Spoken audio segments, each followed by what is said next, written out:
৬ ঘন্টার বৃষ্টিতে ডুবে যায় রাজধানী ঢাকার উল্লেখযোগ্য অংশ। অন্তত ৩০টি এলাকায় দেখা দেয় নজিরবিহীন জলাবদ্ধতা। এতে চরম ভোগান্তিতে পড়ে নগরবাসী। পানির কারণে সড়কে সড়কে গাড়ি নষ্ট হয়ে যাওয়ায় দেখা দেয় তীব্র যানজট।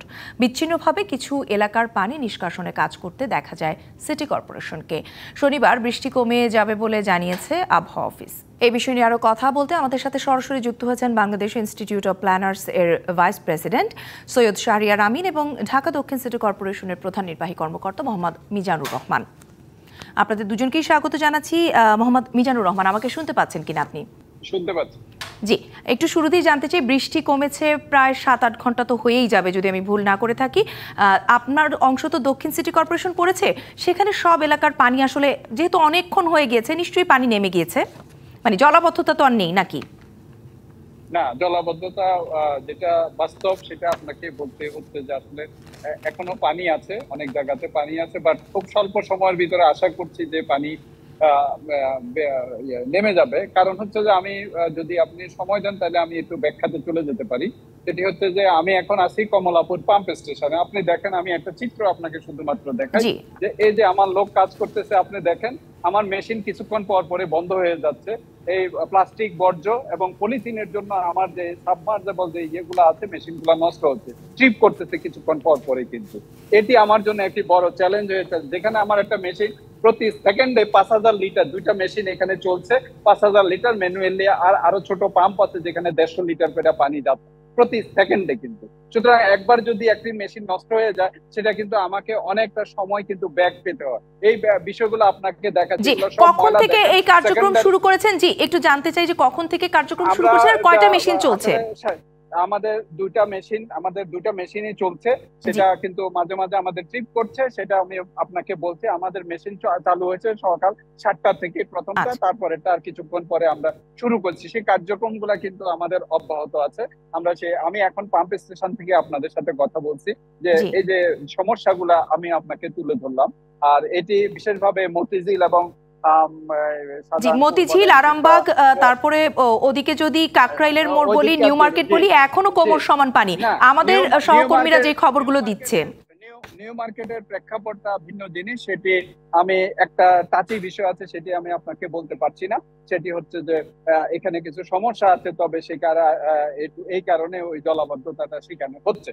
তো দ্বিতীয় বিষয়টি হচ্ছে, আপনারা জানেন যে হাতির ঝিল হইয়া কাঁঠাল বাগান কিংবা সে ধানমন্ডি এলাকা গ্রিন রোড, সেই পানিগুলা যায়, সেখানেও কিন্তু এই যে পলিথিন বর্জ্য কিংবা এগুলার জন্য সেই গেট গুলা সেখান থেকে নষ্ট হয়েছে।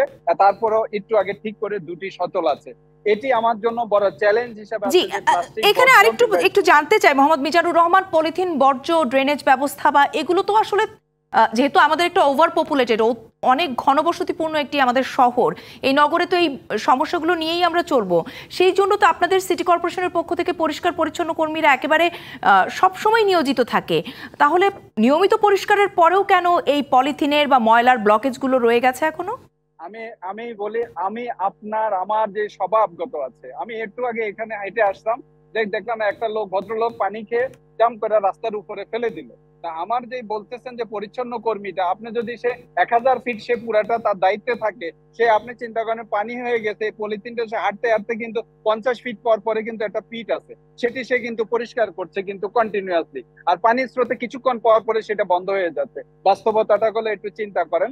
কিন্তু আরেকটা বিষয় হলো যে আপনি জানেন যে খাল বিল অনেক কিছু আছে, যেটা আসলে বাস্তবতার প্রেক্ষিতে অনেকগুলাই কিন্তু এগুলা, যেটি অনেকটা হয়তো 20 ফিট 40 ফিট 50 ফিট ছিল, সেটা অনেকটা আপনার আমার শরীরের শিরার মতো অবস্থা হয়ে গিয়েছে, যে এটিকে এমন ভাবে অবৈধ দখলে। সেই কার্যক্রমগুলো আমাদের চলছে, যেটি আসলে দীর্ঘমেয়াদী কার্যক্রম। সেই কার্যক্রমগুলো এখানে যদি আমরা আনতে পারি, তবে এগুলো আসলে আরো বেশি ফলপ্রসূ। এবং কেন আসলে আমরা আনতে পারি না? কারণ ঢাকাকে বিভক্ত করে এই প্রশাসনিক বা এই যে কাজকর্মগুলো আছে, সেগুলো যাতে আরো দ্রুততর হয়, নাগরিকরা যেন ন্যূনতম সেবাটা অন্তত পক্ষে প্রতিদিন না পেলেও এই ধরনের দুর্ভোগে যেন না পড়ে, সে কারণেই তো দুটো সিটি কর্পোরেশন করা হয়েছিল, লোকবল বাড়ানো হয়েছে, সব করা হয়েছে। তাছাড়া যখন আমাদের নগরের অভিভাবকরা নির্বাচিত হন তখনও কিন্তু তাদের প্রতিশ্রুতিতে সবার প্রথমেই জলাবদ্ধতা, পরিষ্কার পরিচ্ছন্নতা এই বিষয়গুলোও কিন্তু থেকে থাকে।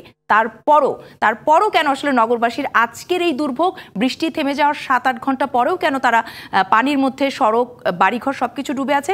আবারও আপনার কাছে শুনতে আসবো। আমাদের আরেকজন অতিথির কাছ থেকে একটু শুনে আসতে চাই। সৈয়দ শাহরিয়ার আমিন, আপনি নিশ্চয়ই শুনছিলেন আমাদের দক্ষিণ সিটি কর্পোরেশনের প্রধান নির্বাহী তার অসহায়ত্বের কথা আসলে বলছিলেন যে তিনি চেষ্টা করছেন কিন্তু যন্ত্র বিকল হয়ে যাচ্ছে, সেখানে পলিথিনের বর্জ্য আছে। তিনি তার অবস্থানটুকু আসলে পরিষ্কার করলেন। দায় তাহলে আসলে কাকে দিবেন? দায় কি তাহলে প্রকৃতির? মানে বৃষ্টি কেন এত বেশি হঠাৎ করে নামলো, এখন কি তাহলে দায় বৃষ্টিকেই নিতে হবে? জি, ধন্যবাদ আপনাকে। দায় তো প্রকৃতিকে আমরা দিতেই পারি, কিন্তু মূলত দায়টা আসলে আমাদের দিকেই আসে। আমি যদি একটু বলি, একজন পরিকল্পনাবিদ হিসেবে ঢাকা শহরের এই বৃষ্টিপাতে যদি জলাবদ্ধতা না হতো, আমি বরং তাহলেই অবাক হতাম। জলাবদ্ধতা হচ্ছে এটাই স্বাভাবিক, কারণ হচ্ছে এই শহরটা যে অবস্থায় ছিল, আমরা তাকে যেভাবে গড়ে উঠেছি, এইখানে বৃষ্টির পানি সহ অন্যান্য বিষয়গুলো যেভাবে সংস্কার করার কথা ছিল, আমরা তার কিছু করিনি।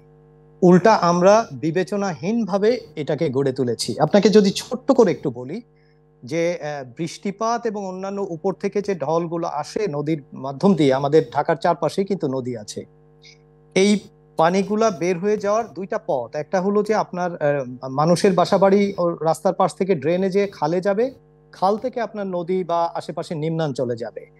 এখন আমরা কি করেছি গত 30-40 বছরে? আমরা অসংখ্য খালকে বন্ধ করে দিয়েছি, যা এখন আপনি আর চাইলেও খুঁজে পাবেন না। আর যে খালগুলো আমাদের সামনে দৃশ্যমান আছে, সেগুলো এখন এই যে আমাদের প্রধান নির্বাহী কর্মকর্তা একটু আগে উল্লেখ করেছিলেন যে সেগুলো অর্ধেক হয়ে গেছে, কোথাও আরো কমে গেছে। এখন এই আমরা যখন এই জিনিসগুলোকে বন্ধ করে দিব, কমিয়ে দিব, সেটা একটা কাজ। আমি এটার পরে আসছি। দ্বিতীয় কাজ হচ্ছে যে আমরা ঢাকা শহরে যে আয়তন, বিশেষ করে সিটি কর্পোরেশনের ভিতরে যে আয়তন, সেটা আপনি যদি দেখেন তাহলে এখানে হার্ড সারফেস অনেক বেশি পরিমাণ। তো যখন হার্ড সারফেস অনেক বেশি পরিমাণ, অর্থাৎ কংক্রিট, সিমেন্ট এগুলো থাকে, তখন বৃষ্টির পানি একটা অংশ আপনার মাটির নিচে চলে যায়, সেই সুযোগটা থাকে না। তো ফলে সবুজ জায়গা, উদ্যান, উন্মুক্ত জায়গা, জলাধার, এগুলো হচ্ছে পানিকে ধরে রাখতে পারে। সবটাই তো আপনার একটা শহরের সব পানি ড্রেন আউট হবে না। এই জায়গাগুলোকে যখন আমরা বিবেচনাহীনভাবে বন্ধ করে দেই, তখন এই সমস্যাটা হওয়াটাই স্বাভাবিক, না হওয়াটা কোনো অস্বাভাবিক না।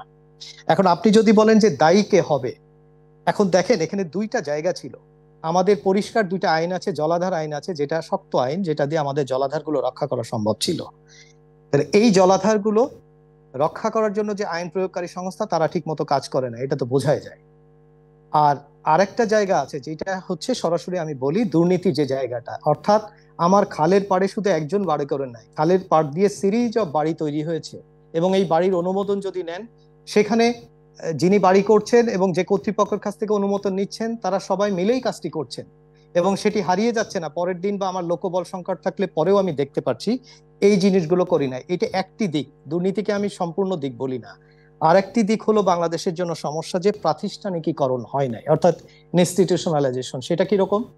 সেটা হলো যে আমাদের সংস্কৃতিটা এরকম যে আমি যদি একটা জায়গার প্রধান হই, তাহলে আমি যেটা বুঝবো সেটাই সব। আমার অধস্থান যদি উনি আইন কানুন বুঝেও যদি কোনো সঠিক সিদ্ধান্ত দিতে চান, সেটা এই সংস্কৃতিতে গ্রহণীয় নয়।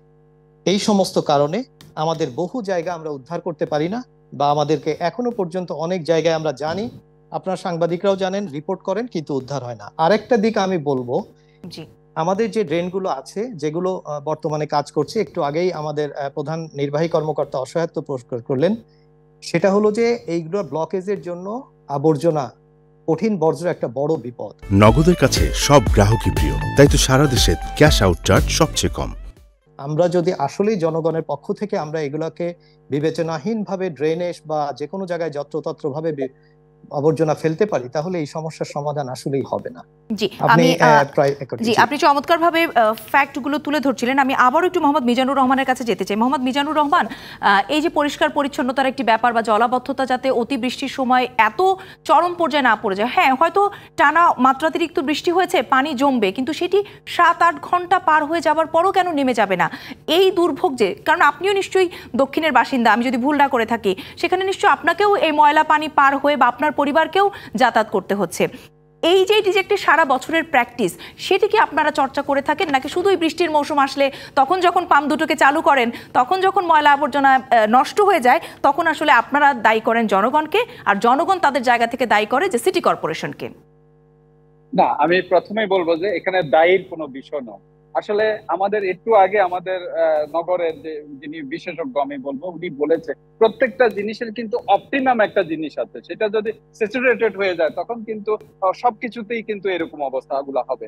আমরা যেটা আমি বলতে চাচ্ছি সেটা হচ্ছে যে আপনি যেটা আপাতত দৃষ্টি বলছেন যে আমরা এখনই ফাইট করতেছি, এটা সঠিক নয়। আমরা আমাদের যে স্বল্প মেয়াদী পরিকল্পনাগুলো আছে এর ভিতরে বছরের শুরুতে বিশেষভাবে আমরা ড্রেন গুলা এবং আমাদের যে পিট গুলা আছে বলেন কিংবা আমাদের যে নর্দমাগুলো আছে সেগুলা কিন্তু আমরা পরিষ্কার করে দেই, পরিষ্কার করা হয়। কিন্তু পরিষ্কার করলে কি হবে, আমি আপনাকে চ্যালেঞ্জ দিয়ে বলতে পারি, সেটা হচ্ছে আমি একটি পরিষ্কার করে দিব, দেখি কয়দিন আপনি পরিষ্কার রাখতে পারেন। 7 দিনও আপনি রাখতে পারবেন। আমি নর্দমাগুলো এইভাবে পরিষ্কার করে দিই ব্যক্তিগতভাবে। বলেন আরো বড় প্রকল্প আছে ইয়েতে আছে, আপনি যে দীর্ঘমেয়াদী কার্যক্রমগুলো আপনারা নিশ্চয়ই দেখেছেন যে ঢাকা সিটি কর্পোরেশন একটি উদাহরণ অলরেডি সৃষ্টি করেছে, আদি বুড়িগঙ্গা, যেখানে 10 তলা ভবন উচ্ছেদ করে কিন্তু করা হয়েছে। আরো 4টি খাল আমরা উদ্যোগ নিয়েছি, সেটা হলো কালুনগর খাল এবং মান্ডা, জিরানি এবং শ্যামপুর খাল। এই 4টি আমরা অবৈধ দখলদার, একটু আগে আমাদের নগরের বিশেষজ্ঞ বলেছেন যে এই বিষয়টি আমরা উদ্যোগ নিয়েছি। আশা করি খুব শীঘ্রই সেই কার্যক্রমটি শুরু হবে। আর আমাদের এই কার্যক্রমগুলো ধারাবাহিক ভাবে কিন্তু চলতেছে, কন্টিনিউয়াসলি চলতেছে।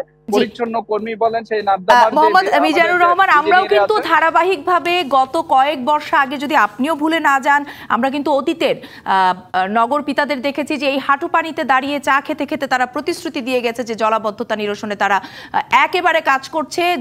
চেয়ারের মানুষ পাল্টেছে, অনেক কিছুই পাল্টেছে, কিন্তু নগরবাসীর এই বৃষ্টি হলে যে জলাবদ্ধতার চিত্র, সেটি আসলে কোনোভাবেই পাল্টাতে পারেননি আপনারা। এই দায় আসলে নিতেই হবে আমার মনে হয়, এখান থেকে আসলে মুক্তির কোনো উপায় নেই। দায় নেওয়ার বিষয়ে কিন্তু কি আমরা যে কিছু কাজ করছি সেটাও কি আপনি আমাদেরকে স্বীকৃতি দিবেন না, আমাদেরকে কি উৎসাহিত করবেন না? আমরা যে জলাবদ্ধতা আমরা অবশ্যই উৎসাহিত করব এবং আমরা চাইবো বছর জুড়েই এই পরিকল্পনাগুলো, কার্যক্রমগুলো আপনাদের থাকুক বছর জুড়ে। শুধু বৃষ্টি হলে একদিন এসে যাতে না হয়, বছর জুড়ে যাতে দীর্ঘমেয়াদী পরিকল্পনা থাকে। জি, অনেক অনেক ধন্যবাদ আপনাদের দুজনকে আমাদের সঙ্গে যুক্ত হওয়ার জন্য।